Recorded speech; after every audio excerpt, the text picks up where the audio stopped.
It's time to stitch the ice cream sandwiches on our 2 scoops bench pillow. Ice cream, ice cream in a cone. Ice cream, ice cream. The ice cream sandwiches are on page 29. I have the fabric backed with interfacing on the back, and I have the batting. And these use several items from the embellishment packet. I will be using the coppery brown embroidery leather,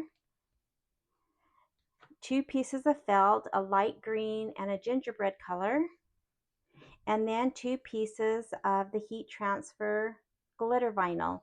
One is a white glitter, and the other is this pink glitter that has polka dots. So let's get started on the cute ice cream sandwiches. I will come to Embroidery and to my USB, and I did not use software to combine these files, so I will open the quilting bundle, and I'm going to add food 4, block by block, the 4 by 6 design, and hit set. Then go to add,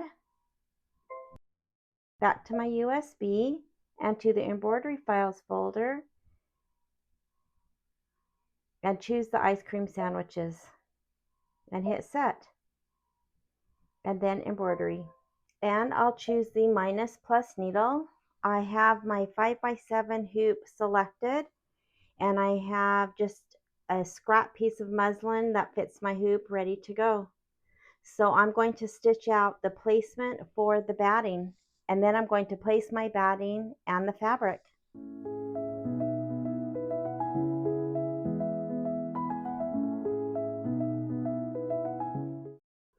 So I've just placed my batting and fabric, and now I'm going back to the machine so I can skip the few steps that I choose to skip. Again, this is completely optional, and you can run all 5 of the steps of the background quilting. But I have my batting cut to size, so I am going to skip the second step, which is the tack down of the batting, because I don't need that step. The next step is the placement of the fabric, and again, our fabric is cut much larger, and so this is a step that I choose not to run.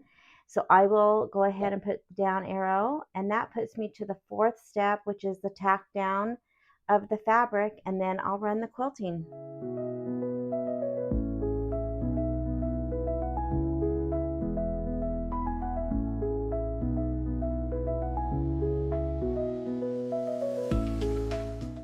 So the first thing I need to do is remove the carrier sheet, which is that clear plastic sheet, off of both vinyls. I'm going to go ahead and do them both right now. And then I need to take this pink fabric and place this pink glitter over so it will look like it's polka dot pink. Now I am going to trim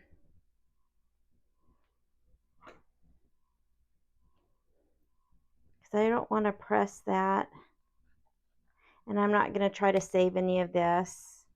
I will probably have enough actually to do a second little design from this.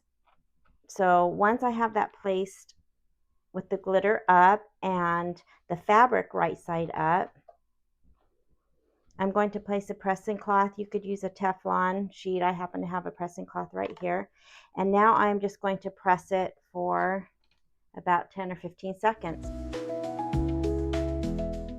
So now this is just one piece.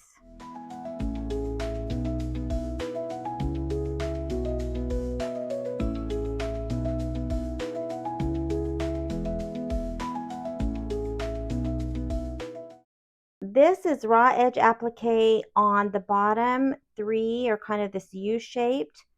And so I trimmed that about 1/8 of an inch. And this was really hard because this thread was like exactly the same color. Now up at the top, it doesn't need to be perfect. It doesn't even need to be 1/8 of an inch away. This is going to be covered with one of the next little ice cream sandwich parts, but these 3 edges you want to trim about 1/8 of an inch away.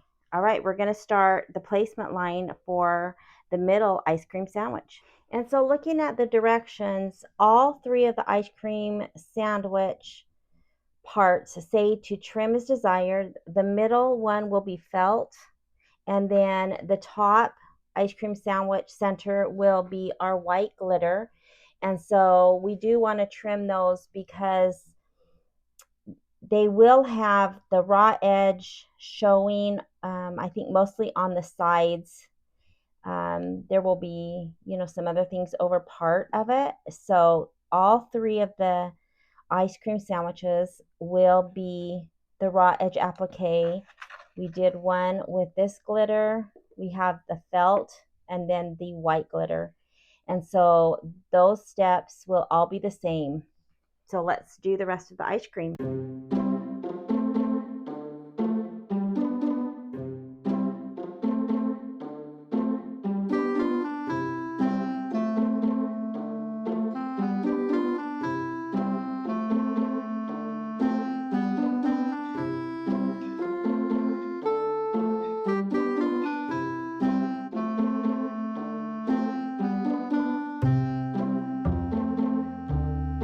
The rest of this block will also be basically the same that we've done for the three middle pieces.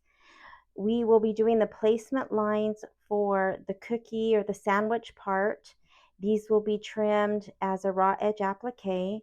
So even though, for example, this dark brown on the bottom will be covered by the tan felt, we still want to trim it because most of it will be seen.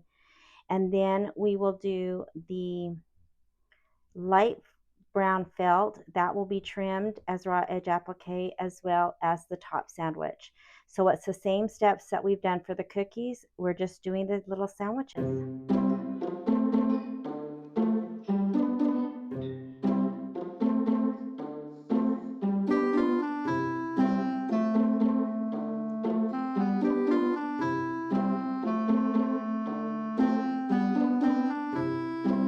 Now I want to make one note. I am not going to trim this bottom one or the bottom edge of this until it's completely out of the hoop. The next will be the felt, and it will go over this top, and so that's, doesn't have to be cut perfect, and it will cover that. And then I'll kind of do the same thing with the top cookie. If it's not something that will be covered up, then I'll wait till this is completely out of the hoop. That's not what the directions say. Of course, the directions say to trim it now. I just feel again that I have a little bit better chance of getting it to look nicer when it's out of the hoop. All right, so let's move to the second cookie.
After taking out the basting, because there is no quilting that goes into the seam allowance, I trimmed the muslin so that there will be less bulk when I sew the blocks together.